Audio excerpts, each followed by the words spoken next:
수많은 범죄로 둘러싸인 소중한 재산, 전자금융사기 전담반 시즌2가 지키겠습니다. 오늘도 든든한 두 분과 함께하겠습니다. 어서 오세요. 안녕하세요. 두 분 쇼핑할 때 혹시 구매 노하우 좀 있으면 알려주시겠어요? 저 같은 경우는 일단 분석을 합니다. 역시. 어떻게 분석? 네. 첫째, 일단은 가격이 다른 가격. 데보다 네. 싼가. 두 번째는 숨어있는 비용은 없는가.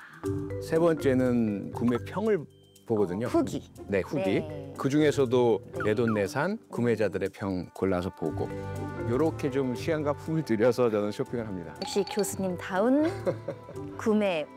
네, 좀 배웠습니다. 네, 어떠세요? 저는 전자제품은 반드시 정식 사이트에서 사야 된다는 원칙을 고수하고 있는데 비싸잖아요. 가끔씩 리퍼브 매장이라고 되게 좋은 아이템도 많이 나와 있는데 거기도 활용하고 있습니다. 네. 근데 보이스피싱은 많이들 들어보셨잖아요. 이커머스 피싱은 또 처음 듣는 분들 많을 텐데 그게 뭔지 설명 한번 해주세요. 우선 이커머스라는 게 일렉트로닉 커머스, 그러니까 전자상거래. 가장 쉽게 이해하실 수 있는 건 쇼핑몰 등이죠. 네. 그곳에서 일어나는 피싱 사기 범죄다. 이렇게 이해하시면 될 겁니다. 과거에는 쇼핑몰과 유사한 가짜 쇼핑몰을 만들어 놓고 유도해서 그곳에 와서 결제를 하면 물건은 안 오고 돈만 날리고 이런 것들이 주로 발생했었는데요. 최근에는 그 수법이 매우 교묘해졌습니다. 공동구매 아시죠? 네? 저도 알죠. 네. 종종 SNS에서 공동구매할 때 또 아는 분들이 또 팔기도 해가지고 저는 종종 구입하는 편입니다. 그렇죠. 많은 분들이 이용하실 텐데 이게 그냥 단순히 공동구매만 하는 게 아니고요. 구매를 하신 이후에 후기를 작성해 주시면 구매하신 비용에 수수료를 더 덧붙여서 되돌려 드립니다. 이렇게 해요. 얼마나 꿀 알바이겠습니까? 네.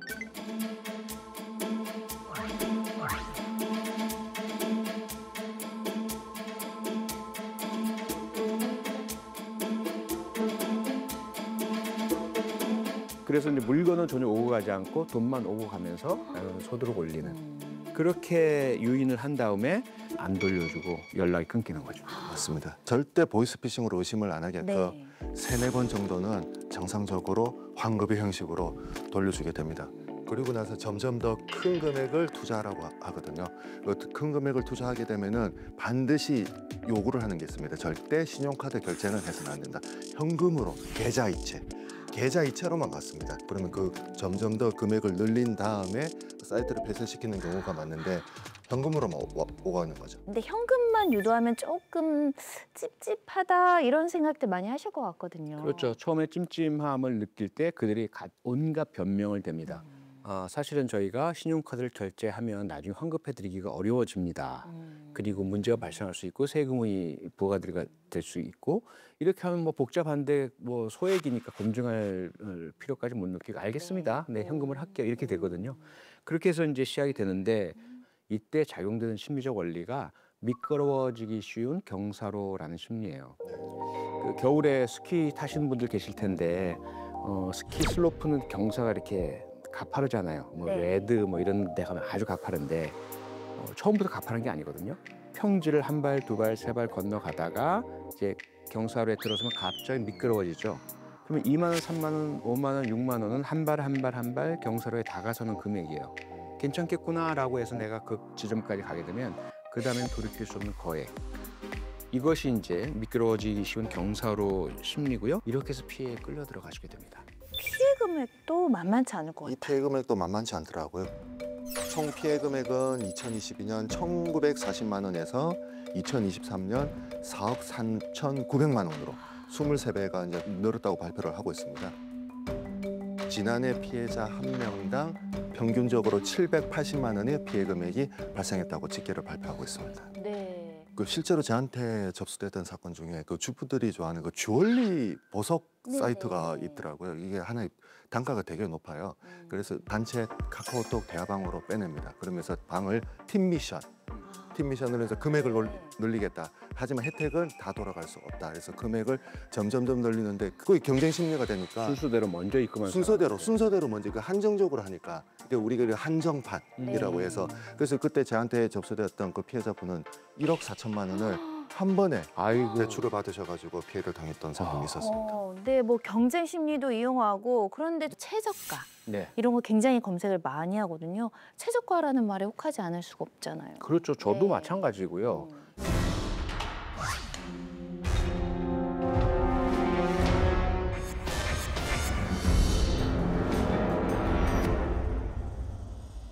어떤 사례가 있었냐면 스토어. 저도 이용합니다. 그렇죠. 저도 이용하고요. 많은 분들이 이용하실 테고 당연히 믿을 만한 대형 쇼핑몰이잖아요. 근데 여기 입점한 업체 중에 사기꾼 업체가 있었습니다. 그래서 최저가, 정말 이거 좋은 물건인데 이 정도 가격이면 놓치면 안 되지 결제를 하셨어요. 그런데 일방적으로 구매 취소가 되어 있습니다. 그렇죠. 그래서 이게 어떻게 된 일인가 했더니 거기 입점된 그 본사에서 연락이 와요. 저희들의 착오로 지금 잘못 결제가 되었으니까 저희 사이트로 오십시오. 저희 자사 사이트로 오시면 더 싸게 사은품도 얹어드릴 테니까 링크를 보내드립니다. 그래서 링크에 클릭을 하시면 그다음에 개인정보 넣으라고 하고요. 휴대폰 인증하라고 하고요. 카드 번호 넣으라고 하죠. 이거 모두 저쪽으로 다 넘어가게 되는 거죠. 그 탈취한 신용카드 정보로 저한테 피해자분이 실제로 접수가 됐었는데 640만 원이 그날 바로 이제 결제가 돼버리는 사례가 있었습니다. 조금 아끼려고 한 건데요. 네. 그러면 저희가 이제 최저가가 이런 게 있다. 너무 싼 가격으로 올려놓은 상품들을 그럼 주의해야 되는 건가요? 사실 너무 싸게 올려놓으면 많이 안 걸려 드시죠. 되는데. 의심들을 하시죠. 해야 돼. 예. 네. 그러다 보니까 이 사기꾼들의 수법은 딱 걸려들 만한 다른 데보다 조금 싸거나 정말 이게 최저가입니다. 이 순간만 판매합니다. 그리고 행사라든지 이벤트 이런 것들 여기서 프로모션 이벤트 행사 때는 이렇게 파격 세일이 이루어지지 그 심리를 이용하는 거죠. 또 하나는 그들이 이용하는 쇼핑몰 역시 아주 들어본 대형 쇼핑몰이나 대기업 이름에 살짝 무언가를 바꾼 네. 그래 계열사겠거니 생각하고 들어오게 만듭니다. 이렇게 해서 유인을 하기 때문에 엉터리 가짜 난 안 당해 네. 이렇게 생각하시던 분들도 자칫 잘못하면 당하실 수가 있는 거죠. 이게 실제 가짜 사이트인 거죠? 가짜 사업자 등록증, 가짜 홈페이지. 그래서 저희들이 실제로 그 사업장 주소에 가봤는데 최근에 이 허위로 공유 오피스 같은 데 이제 허위로 그래요. 입점을 해도 사무실도 없고 네. 노트북 하나 있긴 있더라고요. 아무것도 없는 상태에서 전부 다 도망간 그런 상황이 있었는데 가짜 사업자 등록증 만든다는 게 너무 허점이 많이 보여가지고 이게 실제로 소비자 입장에서는 구별하기가 정말 어렵습니다. 혹시 조금이라도 의심이 되신다면 그 쇼핑몰 업체 또는 사이트의 밑에 사업자 등록증이 반드시 표기가 있도록 돼 있어요. 사업자 등록 번호. 네, 있어요. 그럼 그 사업자 등록 번호를 금융감독원 사이트에 가시면 조회를 해보실 수가 있어요. 그래요? 그럼 이게 허위인지 가짜인지 혹은 그 자체가 허위는 아닌데 팔고 있는 물건과 전혀 맞지 않는 업종 업태인 경우가 있어요. 이런 부분을 꼭 확인하시기를 권해드립니다. 네, 지금부터는 의심되면 조회해 보겠습니다.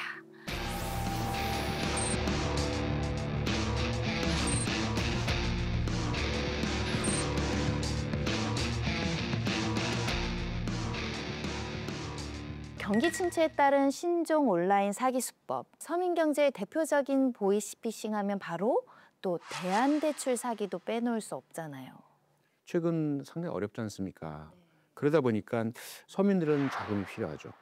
집을 사기 위해서 혹은 전세를 얻기 위해서 다양한 또는 자영업을 운영하기 위해서 그때 이제 이들이 더 싼 이자, 더 낮은 금리 적용한 대출이 있으니 갈아타시죠. 이렇게 이제 접근하는 것이 대환대출, 보이스피싱 사기거든요. 금융감독원이 발표한 보이스피싱 피해 현황 분석 보고서에 따르면은 이 대출 빙자형 사기가 탑3 중에서도 가장 상위를 차지를 하고 있습니다.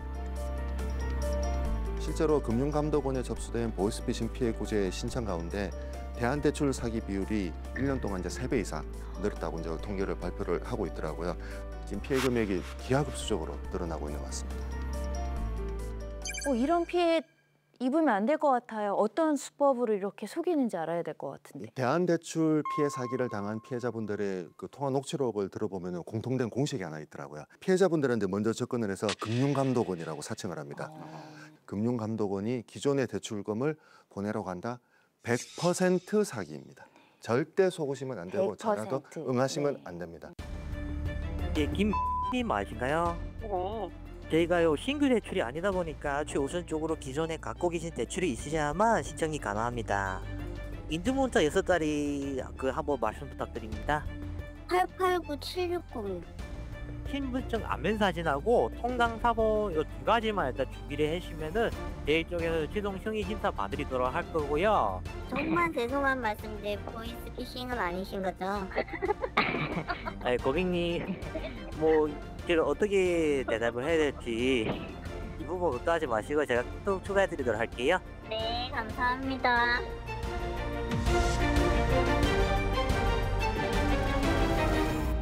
보이시피싱 범죄자들은 피해자가 어떤 순간에 뭐가 제일 필요한지 너무 잘 아는 것 같아요. 영화 보이스 보셨는지 모르겠는데, 네, 그 영화에 보면 정말 가슴 아픈 문구들이 꽤 나와요. 뭐라고 하냐면 그 배우들이 하지만 사실은 실제 범죄자들이 쓴 용어들을 이제 영화에서 사용한 건데, 보이스피싱은 공감이야 이렇게 얘기를 합니다. 네, 맞습니다. 어머, 공감을 거기다 갖다. 거기에 갖다 쓰는 거예요.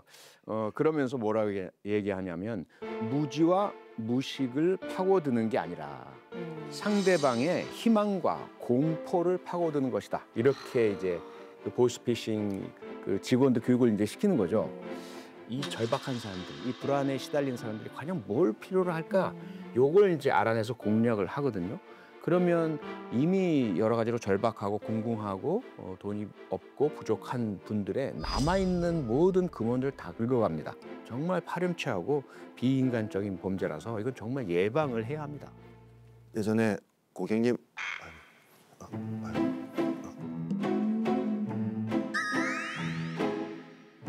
고객님 당황하셨어요? 고객님 당황하셨어요? 네, 연기를 한번 해봤습니다. 기억나네요. 저 그 프로 재밌게 봤어요. 이수지 씨. 네. 개성도 너무 넘치고. 한때는 보이스피싱의 심벌이었던 이미지였던 어눌한 말투, 맞아요. 우리 이제 조선도 동포의 네. 말투를 사용했다라고 하면은 지금의 보이스피싱 범죄는 저희 국내 사람들이 순수하게 참여하는 경우도 많고요. 그리고 시나리오가 너무 정교합니다. 피해자들이 전달해준 이 통화 녹취록을 들어보고 있으면은 누구든지 당할 수밖에 없는 정교한 시나리오를 쓰고 있고 이거를 이제 연구한다라고 볼 수밖에 없을 것 같아요. 그걸 좀 뒤집어서 보면 그들이 사용하는 전형적인 수법이 있다. 이렇게 또 연결되거든요. 이들의 수법, 시나리오 조금이라도 그 키워드라도 좀 파악하셨다가 대비하셔야 될 것 같습니다. 외환 거래를 만들어야 된다. 그런 식으로 이제 환전을 요구하기도 하고요. 고객님 통장에 넣어주면 그거를 인출해 오는 걸로 거래를 만들면 대출이 더 쉽게 발생할 수 있다. 그런 식으로 해서 아무것도 모르는 채로 인출책이 되는 고객님들이 많습니다. 대환대출 사기의 경우에는 사기꾼들이 고객님들 핸드폰에 악성 어플 링크를 보내서 금융기관 어플인 척 가장을 해서 실제로 연결이 잘 이루어지지 않게 하는 경우가 굉장히 많거든요. 그래서 그런 경우에는 주변에 있는 분들 핸드폰을 빌려서라도 확인을 해보시는 게 제일 정확합니다.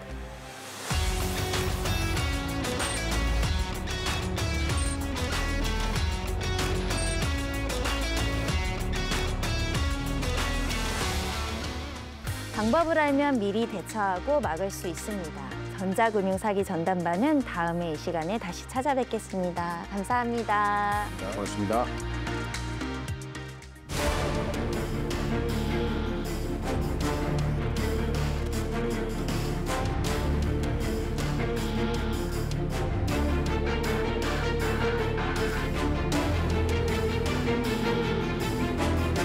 출된 신분증, 건네받은 신분증으로 제일 먼저 하는 게 대포 폰을 개설합니다.